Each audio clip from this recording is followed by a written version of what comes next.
इंसान का नाम उसके काम से बड़ा होता है, वरना एक नाम के तो कई इंसान होते हैं। आप लोगों ने ये लाइन कहीं ना कहीं जरूर पढ़ी होगी या सुनी होगी। दोस्तों, कहानी हम जिंदगी भर याद रह सकते हैं और जो कहानी का मैसेज होता है वो हमारे दिमाग में छप जाता है, जिसकी वजह से हमारी सोच में थोड़ी सी बदलाव की वजह से हमारी पूरी जिंदगी बदल सकती है। कुछ कहा नहीं जा सकता। तो दोस्तों, आज की कहानी है एक लड़के की जो अपने काम को लेकर बहुत पैशनेट होता है। और जो लोग अपने काम को लेकर पैशनेट होते हैं उन्हें किसी की गरज नहीं होती, बल्कि दूसरों को उनकी गरज होती है। एक दिन वह लड़का एक टेलीफोन बूथ पर जाता है जहां पास में ही कैश काउंटर होता है और उस काउंटर पे दुकानदार बैठा होता है। वो दुकानदार उस लड़के को ऑब्जर्व कर रहा होता है, देख रहा होता है और उसकी बातें सुन रहा होता है। लड़का फोन नंबर डायल करता है और बोलता है हेलो। सामने लेडी होती है, रिस्पॉन्स करती है। लड़का बोलता है, क्या आप मुझे जॉब देंगे अपने यहाँ लॉन काटने के लिए? घर के सामने जो छोटा सा गार्डन होता है उसे लॉन बोलते हैं। वो लड़का उस जॉब के लिए रिक्वेस्ट करता है और बोलता है कि मैं बहुत अच्छी लॉन कटिंग करता हूँ और मुझे कई साल का एक्सपीरियंस भी है। लेकिन लेडी मना कर देती है और बोलती है कि मेरे यहाँ ऑलरेडी एक पैशनेट बंदा है जो इस काम को करता है। लड़का कहता है, मैं उस लड़के से अच्छा काम करके दूंगा आपको, और अभी आप उसे जो सैलरी पे कर रहे हैं उसका आधा ही मुझे पे करना। लेकिन लेडी फिर भी मना कर देती है। लड़का 1 महीने फ्री में काम करने के लिए भी बोलता है, लेकिन लेडी नहीं मानती। अब लड़का अपने काम में कुछ और वैल्यू ऐड करता है और बोलता है कि मैं लॉन कटिंग के साथ साथ आपके रूम की, आपके फ्लोर की और आपके सीढ़ियों की सफाई भी कर दूंगा।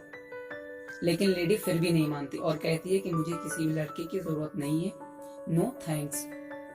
लड़का रिजेक्ट होने के बाद भी एक स्माइल के साथ फोन को रख देता है और जो दुकानदार होता है वो देख रहा होता है और उससे बोलता है कि मुझे आपका एटीट्यूड बहुत पसंद आया। आप एक के बाद एक चीजें ऐड करते जा रहे थे कि मैं आपके लिए ये कर दूंगा, मैं आपके लिए वो कर दूंगा। आप हाफ सैलरी के लिए भी तैयार हो गए थे। आप अपने काम के प्रति बहुत पैशनेट हो और मुझे अपनी दुकान के लिए ऐसे ही पैशनेट बंदे की जरूरत है। आप मेरे यहाँ काम कर लो, मैं आपको उस लेडी से ज्यादा सैलरी दूंगा। दुकानदार क्या बोला कि मैं उस लेडी से ज्यादा सैलरी आपको दूंगा। लेकिन लड़का फिर भी मना कर देता है और कहता है नो थैंक्स। दुकानदार बोलता है, अभी आप वहां तो जिद कर रहे थे और अभी यहाँ मना कर रहे हैं, जबकि मैं आपको ज्यादा पैसे दे रहा हूँ उसके बावजूद भी। फिर जो लड़के ने जवाब दिया उसके बाद दुकानदार तो कुछ देर के लिए साइलेंट ही हो गया। लड़का बोला, मैं उस लेडी के यहाँ काम करता हूँ।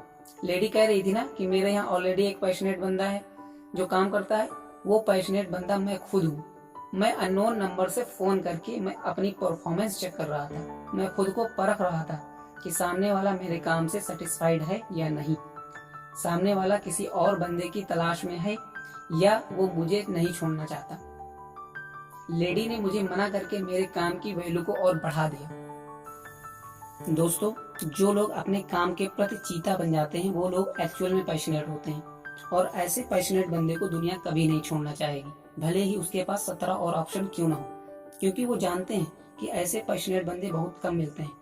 तो दोस्तों, हमें भी अपने काम को पूरी लगन और ईमानदारी के साथ करना चाहिए, फिर वो चाहे रीडिंग हो, राइटिंग हो, क्राफ्टिंग हो, टीचिंग हो, वॉट एवर, जो कुछ भी हो, हमें पूरी ईमानदारी के साथ अपने काम को करना चाहिए और आलस को तो हमें छूने ही नहीं देना है। तो दोस्तों, उम्मीद करता हूँ कि आपको ये स्टोरी पसंद आई होगी। अगर आपको ये स्टोरी पसंद आई है तो इसे लाइक करिए और ऐसी ही मोटिवेशनल और साइकोलॉजिकल फैक्ट्स के लिए अपने इस चैनल को सब्सक्राइब करिए। Guys, you are amazing, keep learning, keep smiling. Thank you for watching.